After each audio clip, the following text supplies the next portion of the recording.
রাজধানীর সেগুনবাগিচায় আন্তর্জাতিক মাতৃভাষা ইনস্টিটিউটে বৃহত্তর নোয়াখালী কল্যাণ সমিতির আয়োজনে কৃতি শিক্ষার্থী ও গুণীজন সংবর্ধনা 2025 উপলক্ষে আলোচনা সভা অনুষ্ঠিত হয়েছে। বুধবার বিকেলে জমকালো আয়োজনের মধ্য দিয়ে এ অনুষ্ঠানের সূচনা হয়। এদিন অন্যান্য শিক্ষা প্রতিষ্ঠানের ন্যায় রাজধানীর শামসুল হক খান স্কুল অ্যান্ড কলেজের কৃতি শিক্ষার্থী ও গুণীজন প্রিন্সিপাল মোহাম্মদ মাহবুবুর রহমান মোল্লা স্যার বিশেষ অতিথি হিসেবে উপস্থিত ছিলেন।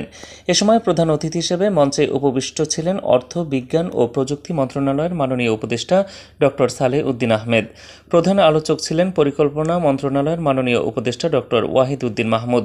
এছাড়াও বিশেষ অতিথি হিসেবে আরও উপস্থিত ছিলেন জাতীয় রাজস্ব বোর্ড এনবিআর-এর চেয়ারম্যান জনাব আব্দুর রহমান খান, আর্থিক প্রতিষ্ঠান বিভাগের সচিব নাজমা মোবারেক, অর্থ মন্ত্রণালয়ের অতিরিক্ত সচিব ডক্টর মোহাম্মদ আবু ইউসুফ, প্রিন্সিপাল মোহাম্মদ মাহবুবুর রহমান মোল্লা স্যার, অধ্যাপক ডক্টর মামুন আহমেদ, মোহাম্মদ বিলাল হোসেন চৌধুরী, মোহাম্মদ মোয়াজ্জেম হোসেন, সৈয়দ মাহবুবুর রহমান সহ বিভিন্ন রাজনৈতিক নেতৃবৃন্দ এ সময় উপস্থিত ছিলেন।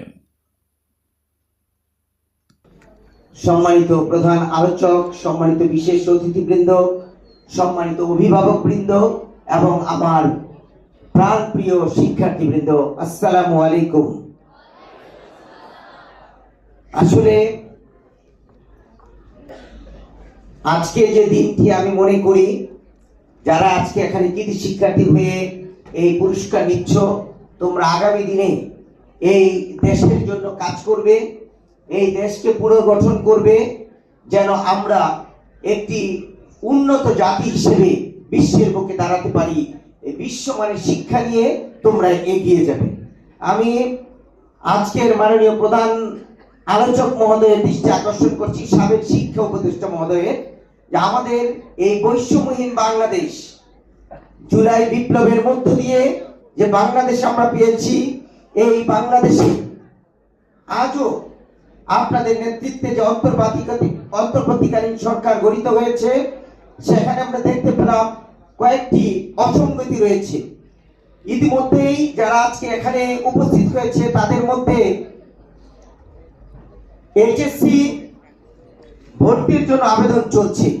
আমরা জানি Notre Dame college, Holy Cross college সহ সেন্ট জোসেফ, সেন্ট গ্রেগরি, এই 3-4টা শিক্ষা প্রতিষ্ঠানে মাননীয় পরিকল্পনা মন্ত্রী মহোদয় আপনি ইতিমধ্যে আমার মনে হয় জানেন যে তাদের ইন্টারভিউ নিয়ে তারা শিক্ষা প্রতিষ্ঠানে ভর্তি করাচ্ছে। আর আমরা যারা ঢাকা শহর সারা বাংলাদেশে যারা যে সমস্ত প্রতিষ্ঠান রয়েছে, আমার শামসুল হক Khan school and college, Dhaka residential model college, বিকার ন্যাশনাল স্কুল অ্যান্ড কলেজ, সেই ডক্টর মাহবুবুর রহমান মোল্লা কলেজ সহ অগণিত সকল শিক্ষা প্রতিষ্ঠান আলাদা একটি প্ল্যাটফর্মে অনলাইনে তাদের ভাগ্য নির্ধারণ হচ্ছে লটারির মাধ্যমে। তারা যদি পারে, আমরা তো কোর্টে করে আমরা কিন্তু এই অবস্থান তৈরি করতে পারি। তাই এই বৈষম্য যেন দূর হয়, আমি বিনীতভাবে মাননীয় পরিকল্পনা উপদেষ্টা দৃষ্টি আকর্ষণ করছি।